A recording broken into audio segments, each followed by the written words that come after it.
So let's start with a really fundamental question. Is humanity just another animal? Maybe a cleverer one, sure, but ultimately just one among many. Or is there something that makes us fundamentally distinct?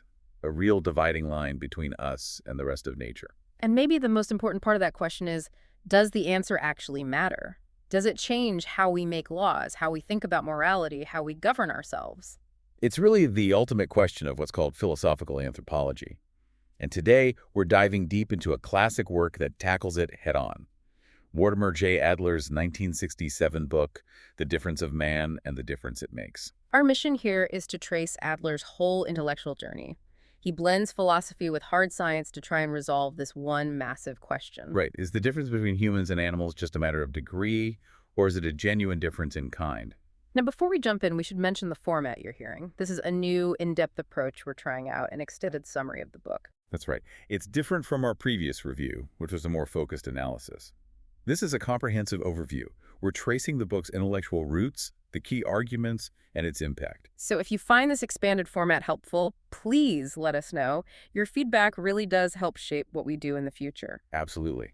And this is a big topic to unpack, which is why you're experiencing a unique two-host AI conversation powered by Google's NotebookLM. It lets us get deeper into these book summaries. Adler's book from '67 was so ambitious, he wasn't just guessing, he was demanding proof from fields like zoology, linguistics, psychology. Even early computer science.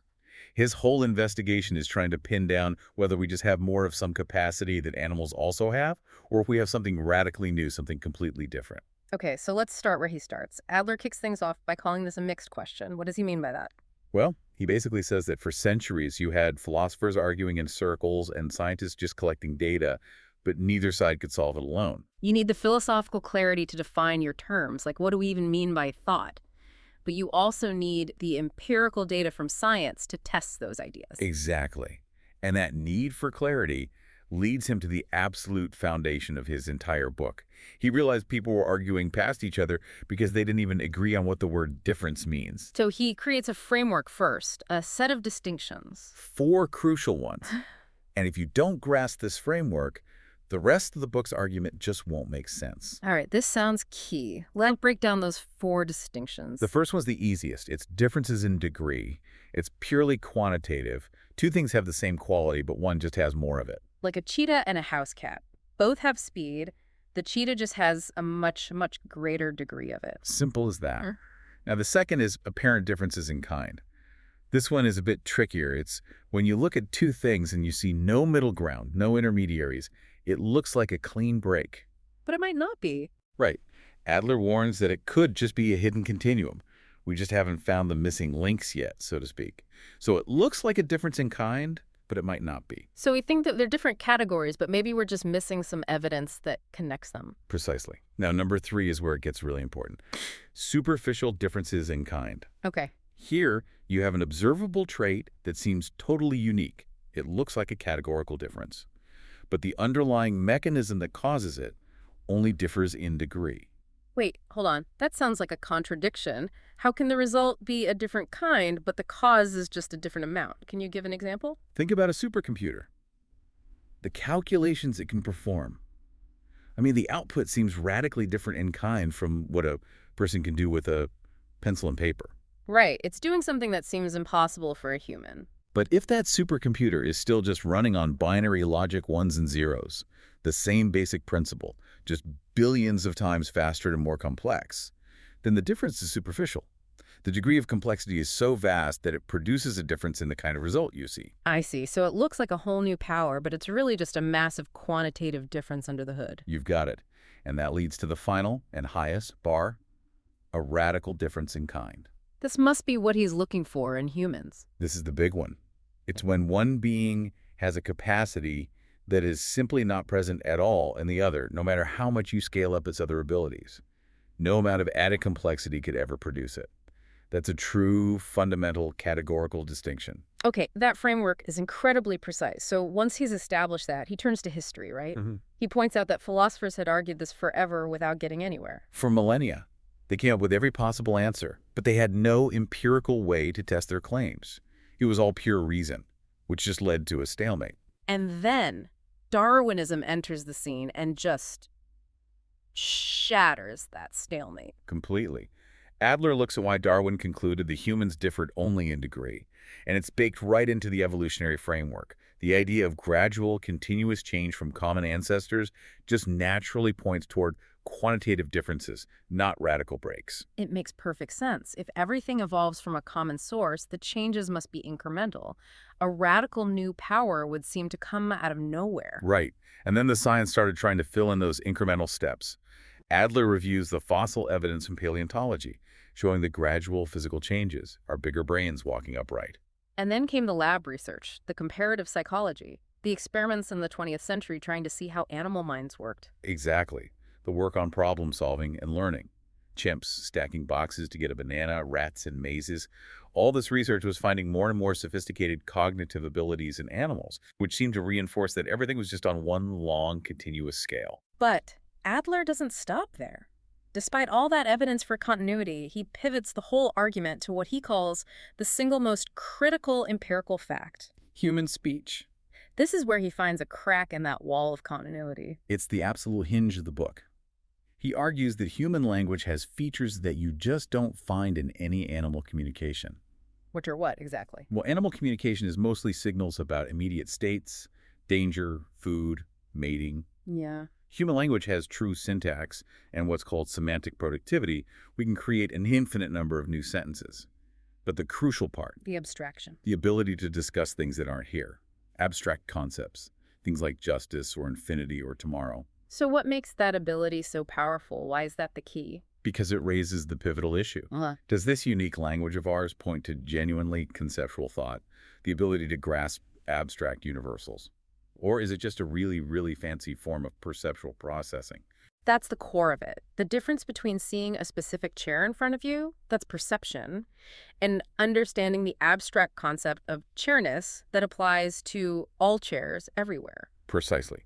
Adler argues that without conceptual thought, animals are locked into the world of concrete sensory experience. But with it, humans gain access to the world of the abstract, the theoretical, the possible. And how does he try to resolve that? Because it sounds like we're back to a philosophical debate. He uses the evidence, he analyzes the linguistic and psychological data available at the time, and concludes that conceptual thought really is a capacity not found in other animals. And based on that, he makes his first major conclusion. Which is? That humans have, at the very least, a superficial difference in kind from all other animals. So we do cross a line. It's not just more smarts. It's a different type of thinking. But he calls it superficial. Why? Yes.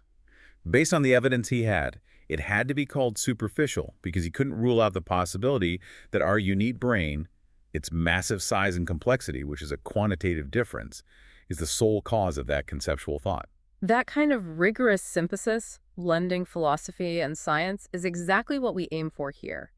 And for anyone listening who wants to go deeper into complex ideas like this, remember to check out Mindful Moments, our YouTube channel. We offer AI book analysis, summaries, and critiques there. It's all about inspiring reflection and rational thought.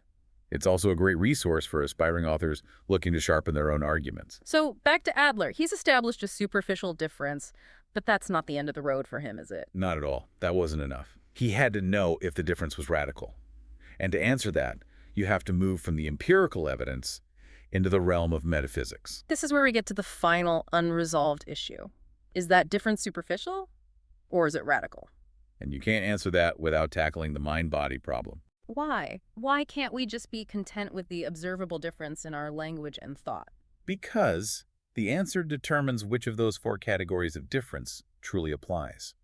If our ability to think conceptually is just an emergent property of a more complex brain, a purely material thing, then the difference remains superficial. But if the brain is necessary but not sufficient, if it requires something non-physical, what's traditionally been called a mind or a soul, then the difference is radical. That's the Cartesian challenge, the ghost in the machine. Exactly.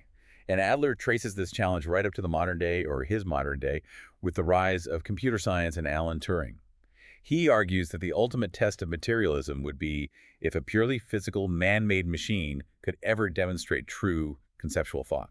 So the Turing test becomes the new battleground for this ancient philosophical question. It really does. It's the modern litmus test for the difference of man. And what was the verdict back in 1967 when he was writing? A draw. The materialist position that the brain is all you need, and the immaterialist position that you need something more, were at a stalemate based on the evidence. Neuroscience and computer science just hadn't advanced far enough yet. But he was optimistic they would eventually. He was confident that future science would one day resolve the debate. One of the most fascinating things he points out is how many scientists at the time were, well, inconsistent. Yes, a huge point in the book. He noticed many would officially claim there's only a difference in degree between humans and animals. To stay aligned with the Darwinian framework. Right.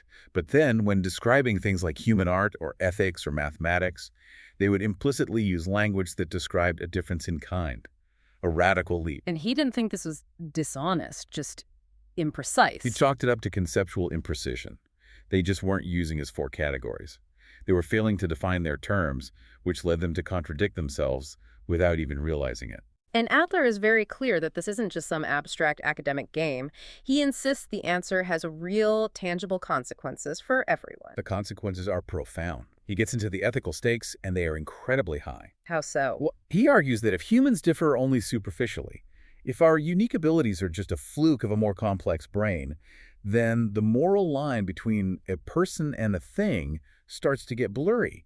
What's the rational basis for special human dignity or for rights that apply only to us? He takes this argument to a very dark place, historically speaking. He does. Yeah. He raises the concern that if you affirm only a superficial difference, you could erode the moral restraints that prevent atrocities.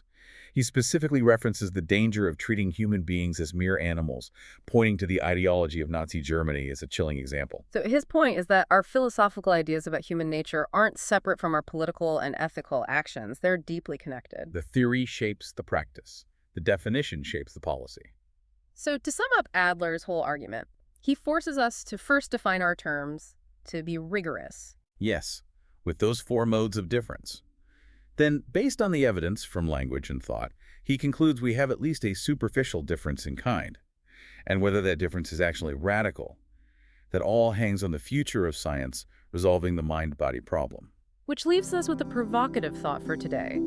If our current advances in AI finally do resolve that problem in favor of materialism, if they prove a complex physical system is enough for conceptual thought, what happens then? Does that diminish our human dignity? Or does it just force us to change our definition of intelligence and finally admit the difference was only ever superficial? Something to think about. Click the link on screen for the in-depth book critique, and please subscribe, share, purchase via our link, and think rationally. See the many genre-based book podcasts at Mindful Moments. Subscribe and nourish your mind on the go.